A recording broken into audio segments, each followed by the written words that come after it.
Mahigit 200 pamilya ang nagpalipas ng magdamag sa seminaryo at covered court matapos ang sunog sa barangay Damayang Lagi sa Quezon City.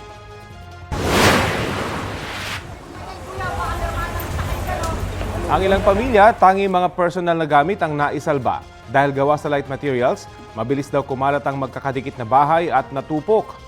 Umabot sa Task Force Alpha ang sunog o hindi bababa sa 25 truck ng bumbero ang rumisponde.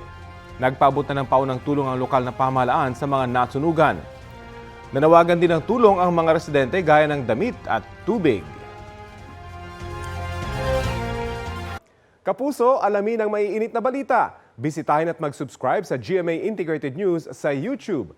Sa mga kapuso abroad, samahan niyo kami sa GMA Pinoy TV at sa www.gmanews.tv.